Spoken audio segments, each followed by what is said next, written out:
Me parece que es una decisión muy buena. Bien, carta a los Romanos, capítulo 8, versículo 24. Dice el apóstol Pablo, porque en esperanza fuimos salvos, pero la esperanza que se ve no es esperanza, ya que lo que alguno ve, ¿para qué esperarlo? Creo que si hay alguien en el mundo que entiende lo que significa la esperanza, creo que son las mujeres en general y las madres en particular. Decía el doctor Martin Luther King, pastor bautista, recordáis, asesinado el día 4 de abril de 1968 por defender los derechos civiles de los afroamericanos en los Estados Unidos. Él decía, si pierdes la esperanza, de alguna manera pierdes la vitalidad que hace que la vida se mueva, pierdes el valor de existir, esa cualidad que te ayuda a seguir avanzando a pesar de todo.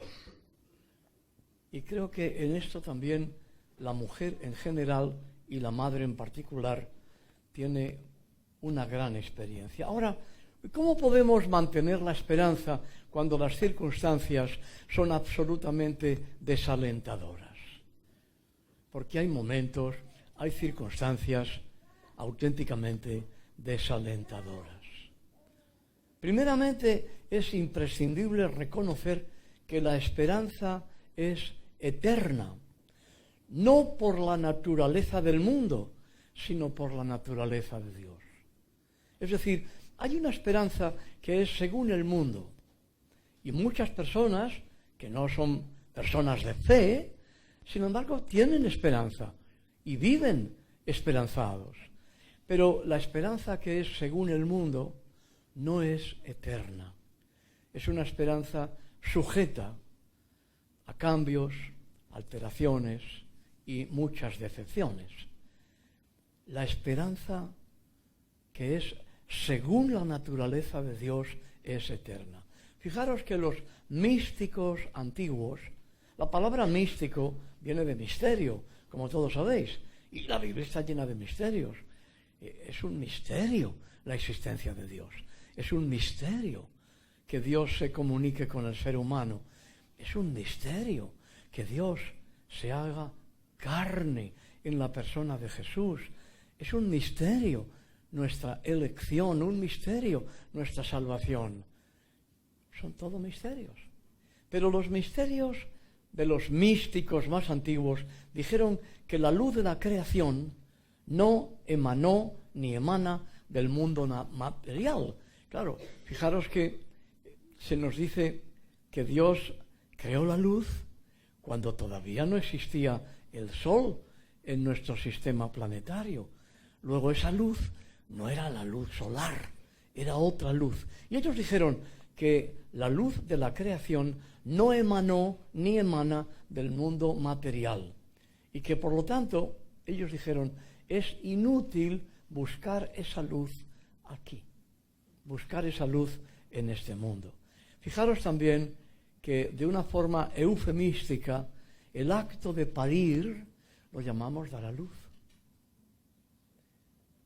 Para que vayáis viendo cómo de alguna manera vamos entendiendo alguna referencia a la mujer en general y a la madre en particular cuando hablamos de la esperanza. No la esperanza del mundo, sino la esperanza según la naturaleza de Dios. Fijaros que, como decíamos el día que celebrábamos el Seder de Pesaj, la Pascua, decíamos que comenzábamos con las hermanas que encendían las velas, porque la tradición judía dice, si el Mesías ha de ser nacido de mujer, ha de ser dado a luz por la mujer, deben las mujeres ser las que enciendan las velas a la mesa. No hay nada en el plano material que sea profundamente estable, como todos sabéis. Nada es estable. No solamente la economía, ¿verdad?, que es tan inestable. Hay personas que lamentablemente no son emocionalmente estables, ¿no? Y tienen unos picos, ¿verdad? Un día están eufóricos, otro día están deprimidos. Bueno, pobres, ¿no? Hay que ayudarles, comprenderles. Y también hoy la medicina sabe que se puede resolver ese problema bastante bien. Suele ser un organismo que no produce suficiente litio. Y con un poquito de litio, una pastillita, como la que nos tomamos de Adiro todos los que hemos tenido un ictus, yo incluido, pues se resuelve el problema. No hay nada estable, perennemente, profundamente estable en el mundo. Repito, no solo la economía, que es tan inestable. ¿Qué me decís de la política? Nunca parece que el mundo ha estado tan revuelto como en nuestros días. Y esa revolución se debe a la injusticia. Y la injusticia es obra del maligno. Dios le reprenda. Bueno, una casa construida sobre la arena, ha dicho Jesús que siempre será fácil de construir, pero muy frágil. Mientras que una edificada sobre la roca será estable. El mundo material es una ilusión, es un testimonio no de la realidad de Dios, sino de la realidad humana, es decir, de nuestra separación de Dios, nuestra distancia respecto a Dios. Cuando Caín mató a Abel en su huida, Caín no plantó un jardín. Dice la Biblia que construyó una ciudad amurallada en su intento de escapar de Dios. Un poco inocente, ¿verdad? Levantando una muralla. La verdad es que eso es absolutamente evidente hasta nuestros días. Estando en la ciudad es más difícil acordarse de Dios que si estamos en el campo. En el campo, en la naturaleza, todo nos habla de Dios. Todo, absolutamente, todo. Pero sobre el asfalto, el asfalto. Qué mal se cría todo en el asfalto, ¿verdad? No sé, lo habré dicho ya, pero lo repito mucho. Mi padre, en paz descanse, que era de pueblo, era del agro, él decía que los urbanitas, los que somos de ciudad, él decía que creemos que la mantequilla nace en los árboles, ¿no? No, Caín no plantó un jardín que le hubiera recordado a Dios, sino que construyó una ciudad amurallada en su intento por escapar de Dios. De modo que no es el origen de nuestro bien, porque no es nuestro origen. Es ahí que no es sabio depositar nuestra esperanza en el mundo. El mundo no es nuestro origen y por lo tanto la satisfacción mundana nunca nos dará plena satisfacción. Dios en su sabiduría, fijaros que ha enseñado a la mujer que una pequeña semilla pueda llegar a ser un ser humano dentro de su vientre. Ha enseñado a la mujer que es tierra fértil. Ha enseñado a la mujer que la criatura está primeramente pasando por las aguas. Y así hablamos de romper aguas. Es el primer bautismo. Lo hemos recibido todos en el vientre de nuestra madre. Porque Dios dice que todo aquel que nace, todo aquel que rompe la matriz, es declarado santo al Señor. ¿Por qué? Porque Dios quiere que todos lleguemos a ser santos. Porque quiere que todos lleguemos a vivir en santidad. Porque no quiere que nadie se pierda. De modo que en nuestra propia anatomía, en nuestro mundo físico, en la mujer, está la primera lección de la creación, la primera lección del bautismo y la primera lección de la salvación, del propósito perfecto de Dios. Claro, nosotros tenemos que tomar nuestra decisión cuando somos responsables. Pero de parte de Dios todo está ya preparado de manera figurativa, de manera simbólica, en el propio acto de la gestación y del nacimiento. La satisfacción en el mundo será siempre temporal. Jamás en el mundo hallaremos nada que nos pueda dar el anhelo o el cumplimiento del anhelo más hondo de nuestra alma. Por eso es que cuando luchamos por adquirir algo, una vez que lo tenemos, nos damos cuenta de que no nos satisface absolutamente.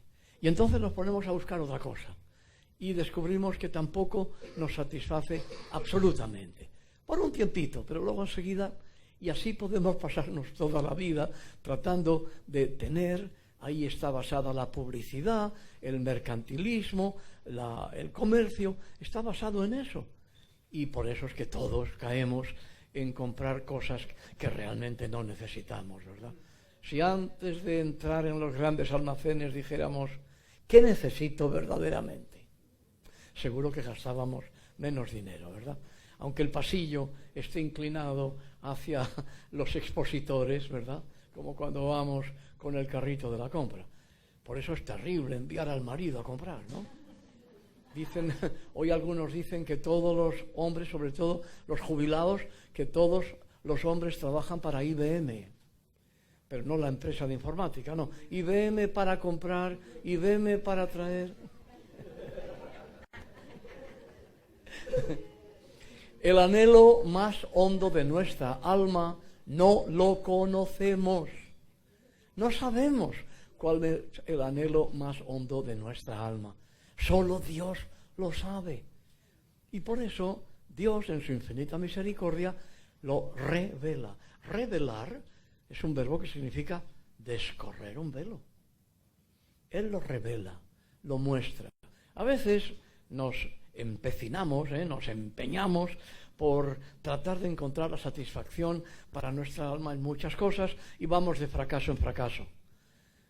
Bueno, otros, mira, son más avispados, lo descubren muy pronto y se dan cuenta de que el único que conoce el más hondo anhelo de nuestra alma es Dios.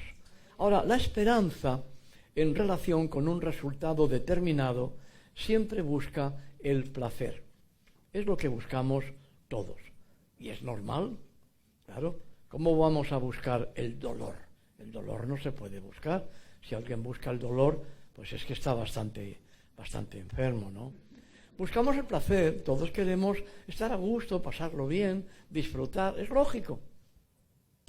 Sin embargo, la búsqueda compulsiva de lo que puede producir la satisfacción de nuestra alma suele producir dolor. Dolor cuando no se logra y dolor ante la frustración de lograrlo y descubrir que no nos satisface. Es decir, los apegos siempre producen sufrimiento. Lo mejor es esperar una experiencia de la vida en toda su plenitud, una vida que puede abarcar tanto el placer como el sufrimiento, y aún así tener paz, una paz que es posible tener en ambas realidades, tanto en los momentos placenteros como en los momentos de sufrimiento. Nuestro triunfo sobre la tristeza no es lograr evitarla. Nuestro triunfo sobre la tristeza es lograr soportarla. Hay un refrán inglés que dice, ser felices no es ser felices no es esperar a que pase la tormenta, sino ser capaces de I'm dancing in the rain, ser capaces de bailar bajo la lluvia. En inglés decimos in the sun, al sol, decimos en el sol. In the shade, en la sombra, a la sombra.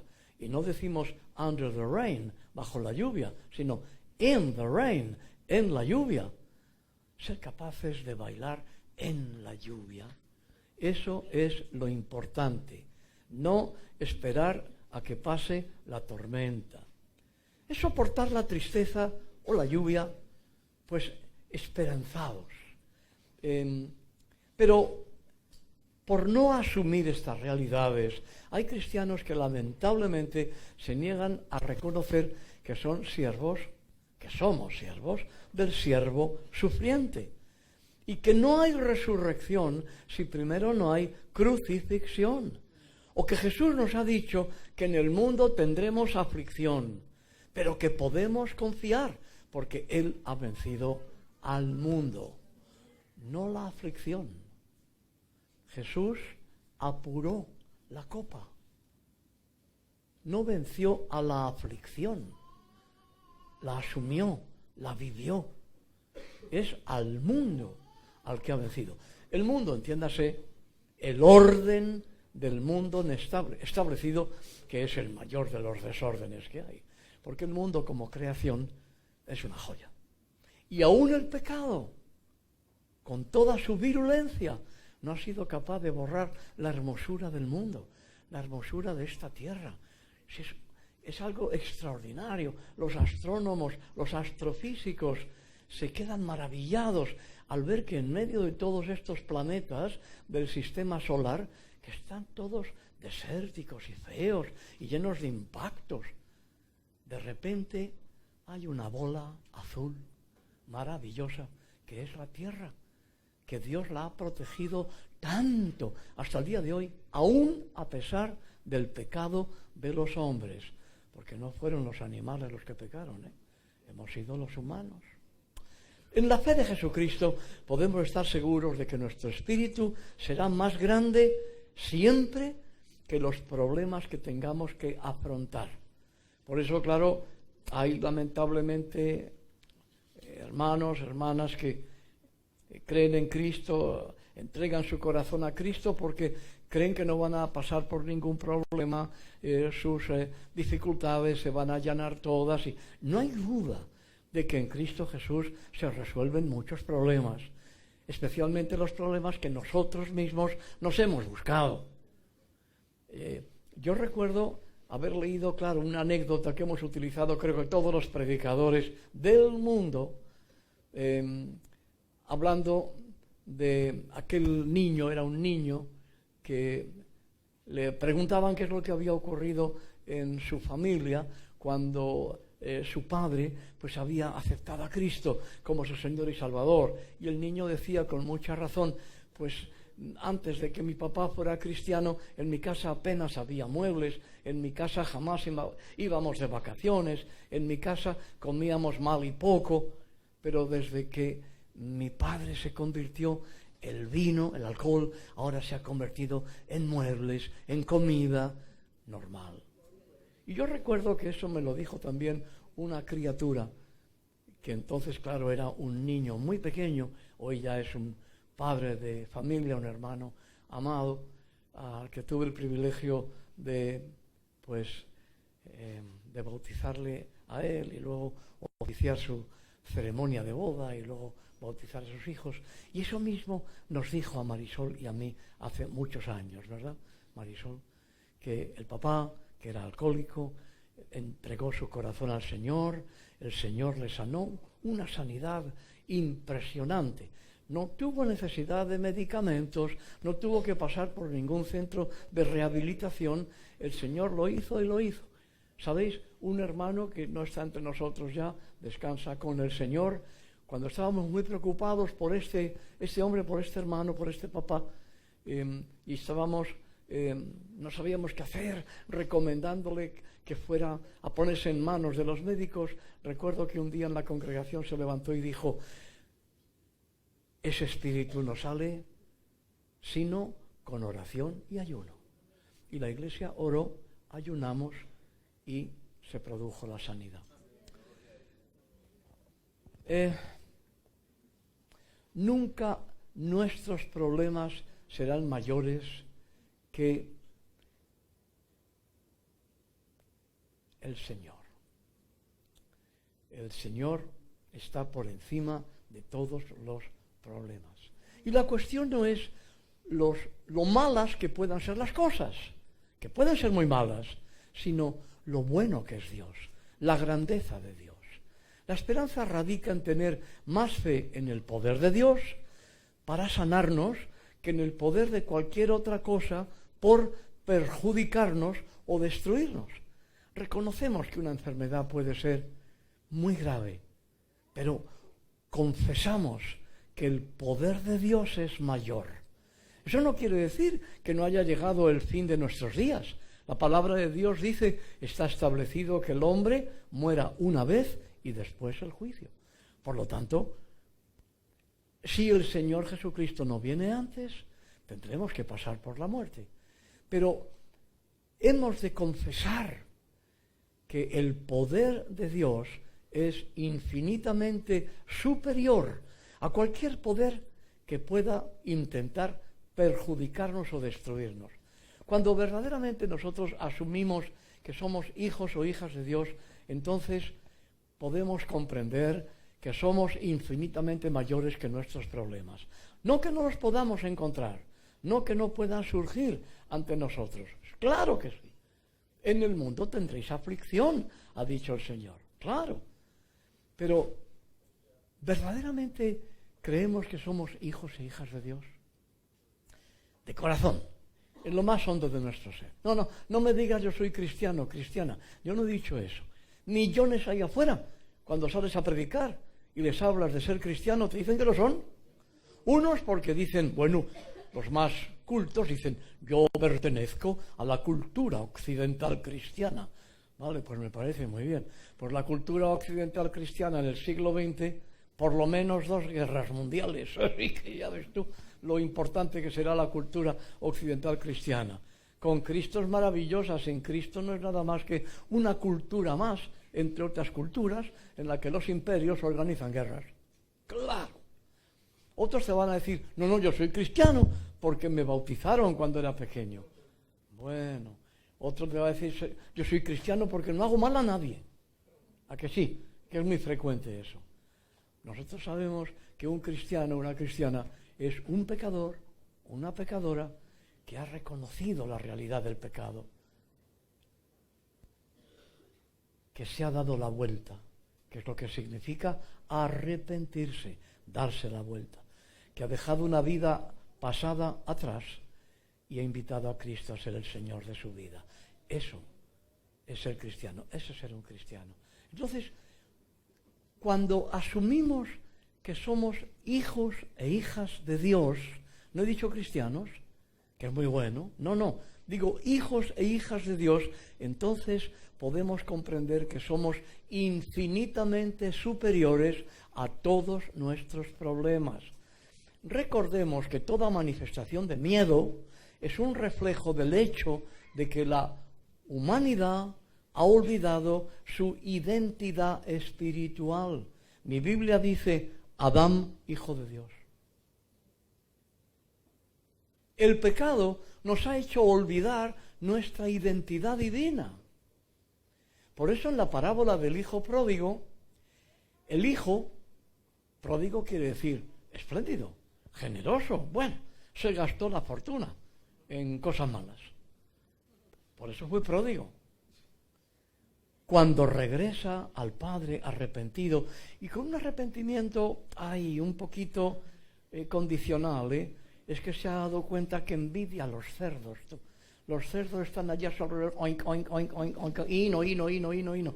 Y le dan la ración de algarrobas medida. Y pasa un hambre más que el perro ciego que decíamos nosotros. O que un maestro de escuela, decían en tiempos. Y entonces dice, ¿pero qué tonto soy? ¿Estoy viviendo peor que los cochinos? Si los siervos en la casa de mi padre viven mejor que yo, pues iré y le diría a mi padre, Padre, pecado. O sea que es un arrepentimiento un poco, No era perfecto, un arrepentimiento perfecto, con un gran dolor de corazón, aunque por el camino se fue dando cuenta de que el perdón que necesitaba era más profundo. Pero el padre, cuando le ve, dice, este es mi hijo. Para el padre, nunca dejó de ser hijo. El hijo no vivió como hijo, ni tuvo a su padre como padre hasta el momento del arrepentimiento. Pero para el padre no hubo momento de arrepentimiento. Sencillamente, este es mi hijo que se fue y este es mi hijo que regresa. ¿Qué quiere decir eso? Quiere decir que Cuando verdaderamente creemos que somos hijos e hijas de Dios, entonces podemos poner nuestra esperanza en las manos de Dios. Y de esto deberían todas las hermanas madres enseñar mucho a la iglesia. No sé por qué no lo hacen. Cuando asumimos que somos hijos e hijas de Dios, se iluminan nuestros corazones y nos convertimos en la clase de personas que Dios quiere que seamos. Ahora, verdaderamente creemos que esto es posible. Verdaderamente creemos que somos hijos e hijas de Dios. Lo creemos de corazón. O decimos que somos cristianos, que está bien, pero bueno, al fin y al cabo es una descripción religiosa. Pero antes de ser cristianos, antes, creemos que somos hijos e hijas de Dios. Nosotros, cuando asumimos esa realidad, dejamos de sentir miedo ante la oscuridad del mundo. Por eso es que la esperanza, según el mundo, no es estable. Solo es estable la esperanza según Dios. Cada problema se convierte entonces en un reto, en un desafío. Yo tuve un privilegio grande durante como 3 meses de tener un profesor, Jerónimo Hall, que me dijo, él era un hombre que tenía un testimonio impresionante, pero verdaderamente impresionante. Falsificó la documentación para irse voluntario a la guerra de Vietnam, era norteamericano. Estando en Vietnam, comprendió lo injusto de aquella guerra y desertó del ejército y volvió por sus propios medios a Estados Unidos. Yo no sé cómo lo pudo hacer, me lo explicó, pero al llegar a Estados Unidos, naturalmente, al trullo. Y estuvo en la cárcel mucho tiempo. Allí, estando en la cárcel, es cuando conoció el Evangelio. Estando en la cárcel, estudió psicología, estudió sociología, y después de la condena, que fue larga, aunque pudo redimirla por su buen comportamiento, salió y, cristiano, convertido al Señor, entró a trabajar en el Instituto Chrysler en Detroit, y así fue como yo le conocí. Y él me dijo, Joaquín, trata de eliminar la palabra problema de tu vocabulario. Cámbiala por reto o desafío. Cuando somos hijos e hijas de Dios, lo somos y lo sabemos, cambiamos la palabra problema por reto, por desafío. Entonces, cuando cada problema se convierte en un reto, cuando cada problema se convierte en un desafío, se convierte en una oportunidad para usar la fe que Dios nos ha dado. Que a veces la tenemos, la fe, pues en el arcón frigorífico, para que se conserve. Y me tiene que ocurrir algo terrible en la vida para que entonces recurra a la fe. Y resulta que no la encuentro, que tengo aquí los helados y el pollo congelado y que no encuentro la fe por ningún lado en el arcón frigorífico. Cuando esa realidad de ser hijos, hijas de Dios, impregna nuestro corazón, comienzan a suceder milagros. En una iglesia, hace algunos años, en un retiro, me preguntaron abiertamente, a corazón abierto, y me gustó la pregunta. Pastor, ¿por qué no ocurren hoy tantos milagros como en otros tiempos o en otras latitudes? Y dije, porque no se esperan. No se esperan. Y así es como descubrimos que la esperanza forma parte de la fe. Y que si a la fe le pudiéramos extraer, sacar la esperanza, la fe se quedaría hecha una piltrafa, como un globo cuando pierde el aire, cuando explota, y se queda una piltrafilla ahí, muy peligrosa para los niños, que se la pueden meter en la boca y ahogarse. Claro, es que una fe no esperanzada no es nada. Miguel de Unamuno decía, dime lo que esperas, te diré lo que crees. Es así. Bendita esperanza, bienaventurada. Señor, me mandaron algo por WhatsApp que decía, prometió venir y vino, prometió morir, murió, prometió resucitar, resucitó, prometió volver, volverá. Claro, entonces la cuestión no es no es en qué hemos de tener esperanza, sino qué es lo que hemos de considerar que ya está hecho, que todos los milagros ya están hechos. Dios no hace milagros hoy, dije una vez y se enfadaron conmigo. Quiero decir que los milagros están ya todos hechos en la eternidad. Hoy lo que hace el Señor es derramarlos, distribuirlos. ¿Dónde? Donde los esperan.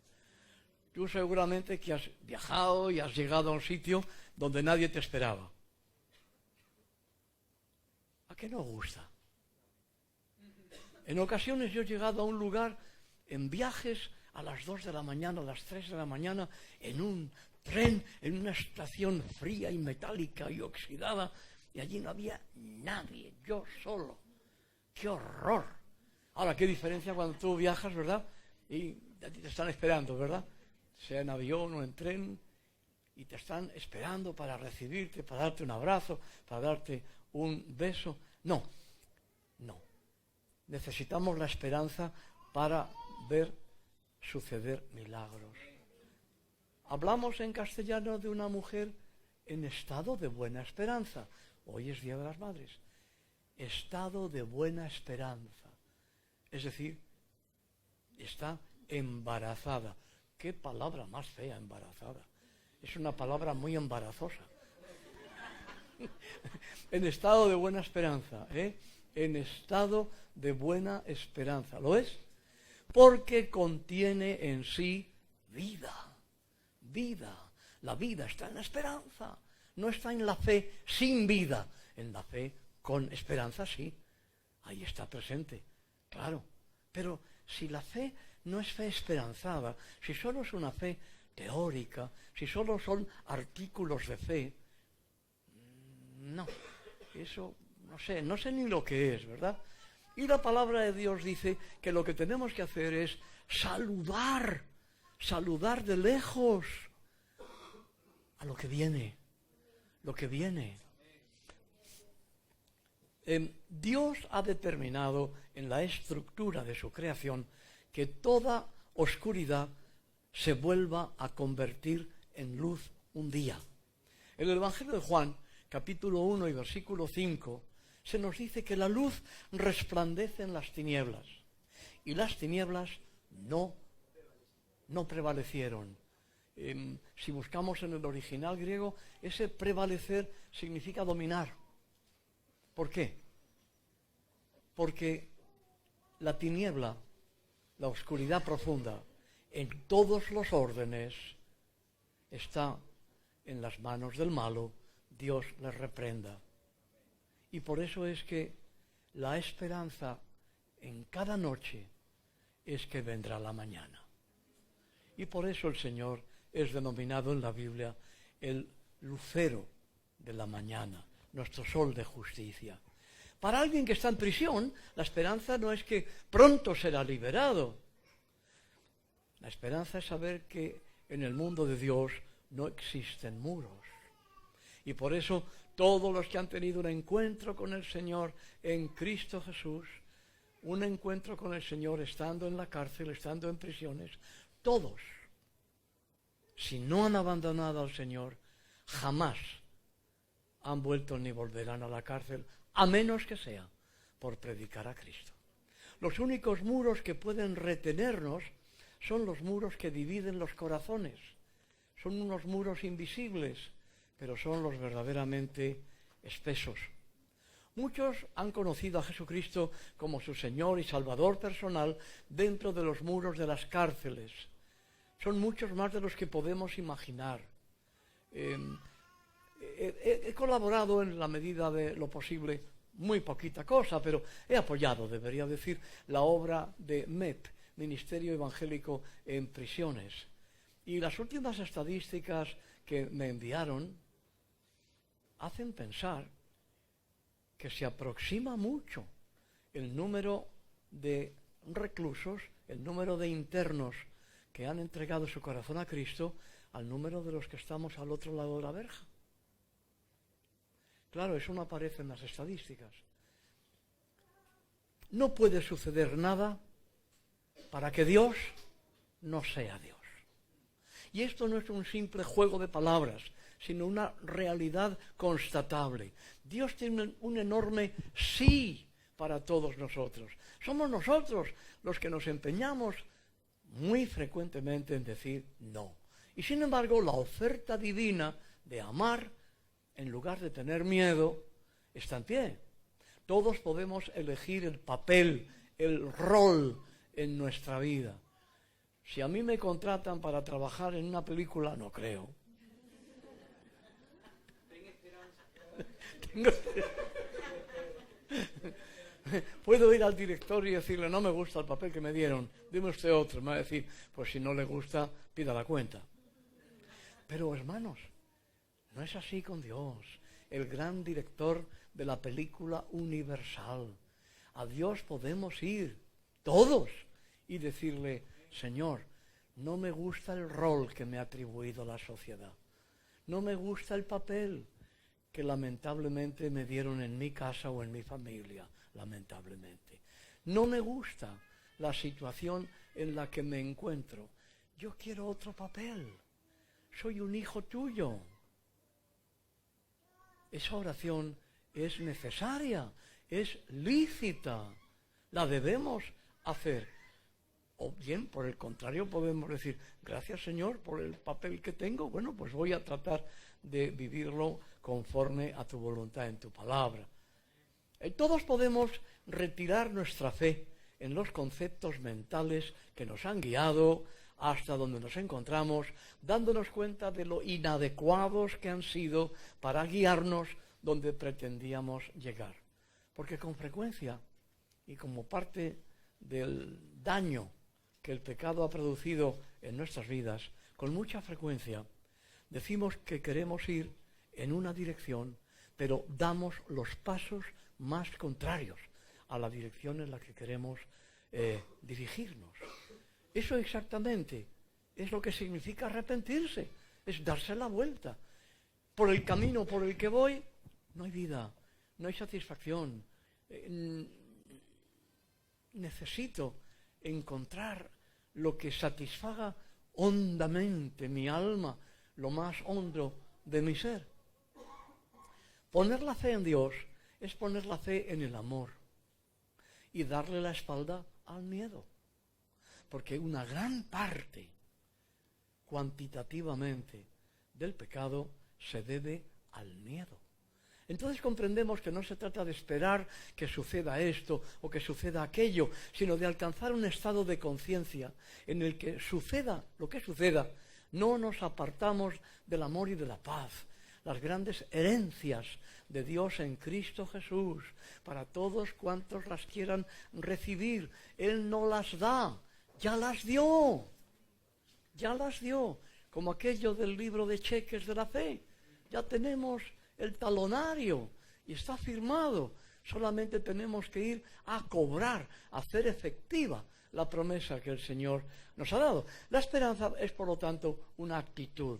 Es confiar en el misterio del universo antes que en las cosas de este mundo, porque este mundo está infectado por el pecado. Es así. No podemos encontrar pescado sano en un río contaminado. Entregar nuestro corazón a Jesucristo, quien primeramente entregó el suyo por nosotros, es emprender el camino de regreso a casa, como a mí me gusta decir y repetir. El camino de regreso a la casa del Padre, a la casa del Padre de nuestro Señor Jesucristo y Padre nuestro que está en los cielos, cuyo reino anhelamos que venga pronto. Pero Él nos ha dicho que lo esperemos de brazos cruzados. No, Él nos ha dicho, buscad primeramente el reino de Dios y su justicia. Todas las demás cosas necesarias las vais a tener. Pero tenéis que buscar primero el reino de Dios y su justicia, no el reino que viene. No, sabéis que la oración del Padre Nuestro está trucada, ¿no? Por ahí muchos rezan, venga a nosotros tu reino. ¿A que sí? Venga a nosotros tu reino. Son los que quieren ser los dueños del reino que venga a nosotros, ¿verdad?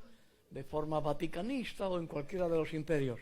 No, es venga tu reino. ¿Para quiénes? Para todos. Venga tu reino. Yo quiero el reino de Dios para todos. Quiero el reino de Dios para mis hermanos. Quiero el reino de Dios para mis hermanos que no son cristianos, pero que son hermanos por creación, seres humanos. Porque Dios no tiene dos humanidades, hay una sola. Y el Evangelio de Juan comienza diciendo, esa luz que alumbra a todo hombre. No dice esa luz que alumbra a los cristianos o esa luz que alumbra a los creyentes. No, a todo hombre, varón y mujer, a todo hombre. Porque esa luz es la que cuando escuchas el mensaje del perdón de Dios y del amor de Dios en Cristo Jesús, te hace responder. Es esa luz que ya tiene todo ser humano, la que hace responder a la llamada de Dios, que es luz. Dios nos ha prometido que volveremos al jardín en el que un día, a la caída de la tarde, en el frescor del día, Dios se paseaba con el hombre. Pero el tiempo que tardemos en llegar, en alguna medida depende de nosotros mismos también. Depende de nosotros, ¿sí? Podemos recorrer largos y escabrosos caminos por el miedo, pero nuestro Señor espera que en algún momento nos demos cuenta de que podemos optar, es una opción, por vivir de otra manera. Dios no es nuestro siervo, Dios es nuestro libertador. Él entra en nuestra vida cuando le invitamos, pero una invitación sin amor no es una invitación. Una invitación sin amor es un compromiso. A Jesús le invitaron algunos porque querían interrogarle, ver qué pensaba realmente, algún fariseo, ¿verdad? ¿Os acordáis? Era para a ver qué es este, a ver, se dicen tantas cosas acerca de él, pero mira por dónde. Allí había una mujer que le hizo comprender al fariseo lo equivocado que estaba. El mundo está, creo yo, bastante cansado de escucharnos a los cristianos decir que necesitan fe, para después darles normas religiosas y muchas veces normas de las que Jesucristo jamás habló. El mundo espera un mensaje, sí, pero espera un testimonio de esperanza, una esperanza que ha de ser sentida, una esperanza que ha de ser vivida, una esperanza que está en nosotros. Y nosotros en el autor de la esperanza, que es Dios. Por eso necesitamos tomar esa decisión, la decisión de decirle al Señor, Señor, he olvidado, o no he sabido, o no me he dado cuenta de que ser un hijo de Dios, una hija de Dios, es anterior a poder ser cristiano. Y es lo eterno. Algunos piensan que se van a presentar delante del Señor diciendo que son bautistas, metodistas, presbiterianos, cuáqueros, asambleas de hermanos, yo qué sé, pentecostales, adventistas. No.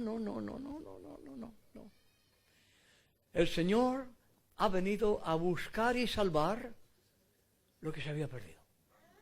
¿Qué se había perdido? La humanidad, sus hijos. Hijos perdidos, hijos hallados.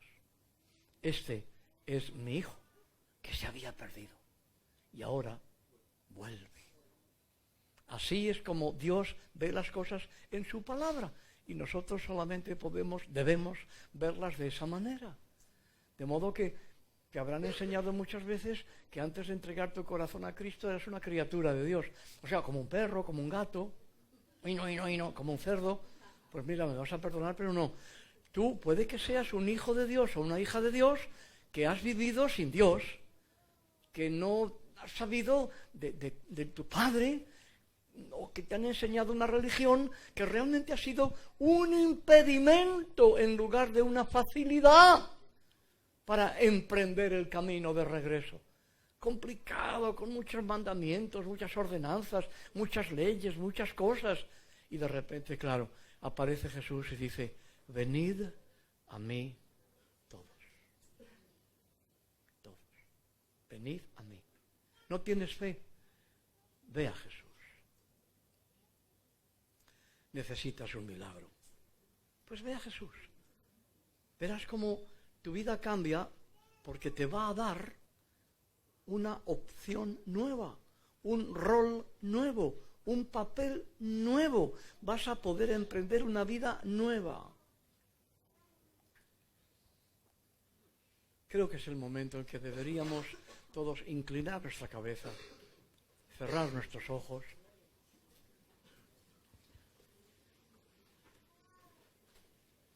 y decirle al Señor: Señor, gracias por aceptarme. Perdóname porque yo mismo muchas veces no me he aceptado a mí mismo. Porque he tenido muchos fracasos. Pero hoy entiendo que tú me llamas a volver a casa, a volver a la casa del Padre. Hoy me invitas a que, por muy sucio que yo estuviera, tú ves en mí a un hijo, una hija. Y esa suciedad, tú me la vas a quitar. Tú me vas a dar un baño refrescante. Me vas a poner ropa nueva. Y me invitas a una fiesta, a un banquete. No, pero yo solo merezco ser un criado. No, eres un hijo, una hija. Serás siervo mío voluntariamente, pero como hijo, como hija.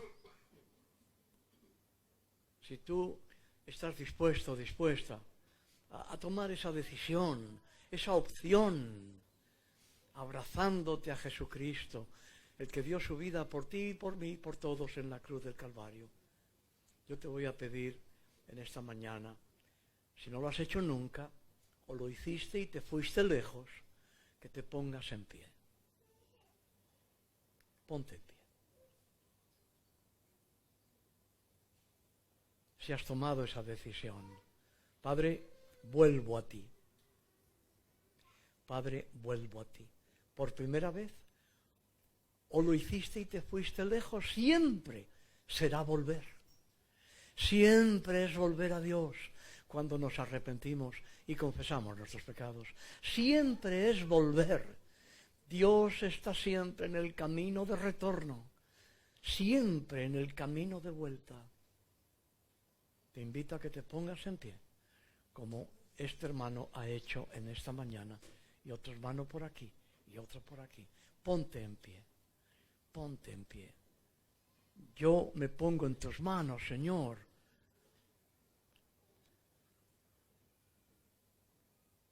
Tú me llamas y yo acudo. Tendrás que hacerme muchas cosas, ay, claro, y enseñarme muchas cosas, claro. Dios es paciente y misericordioso. Por eso podemos vivir en esperanza. Una esperanza que, aunque a mucha distancia, pero se refleja en la esperanza de la mujer encinta, de la mujer que está en estado de buena esperanza, porque sabe y siente que hay una vida dentro de ella. Así es con Dios. Hay una vida nueva para ti, una vida que Él tiene para ti, hermano, hermana. No hay reproche, porque es un Padre bueno. No hubo reproche en el padre de la parábola. Este es mi hijo amado. Se fue, me rompió el corazón, pero cada día estuve esperando que volviera y un día volvió. Él de aquí. Es mi hijo amado que vuelve. Así es Dios. Si tú vuelves al Señor, Él te acoge, Él te recibe. Nunca hay palabra de reproche, de cariño, de abrazo, de consuelo, porque Dios es bueno. Si estás dispuesto, dispuesta, como otros hermanos, hermanas que lo han hecho, ponte en pie en este momento. Padre, te damos gracias por todas las bendiciones que recibimos de ti. Ayúdanos, Señor, a cambiar los problemas en retos, en desafíos. Ayúdanos a entender que tú eres Padre bueno, Padre de amor y Padre de misericordia. Ayúdanos a entender que tú nos amas, porque tú eres amor. Gracias te damos en este día por las madres, las que conocimos un día, tuvimos, ya descansan, las vivas, las que están entre nosotros todavía. Con razón el apóstol Pablo dijo un día que la mujer es coheredera de la gracia de la vida. Por eso te damos gracias también. Y entendemos, Señor, al meditar en la esperanza, esa esperanza que no avergüenza, que tenemos una lección, porque todos tenemos o hemos tenido una madre. Y un Padre en los cielos lleno de amor y misericordia. Recibe nuestra adoración, Señor, y bendícenos, porque sin tu bendición nada podemos hacer. Oramos en el nombre de Jesús. Amén. Amén. Podéis sentaros.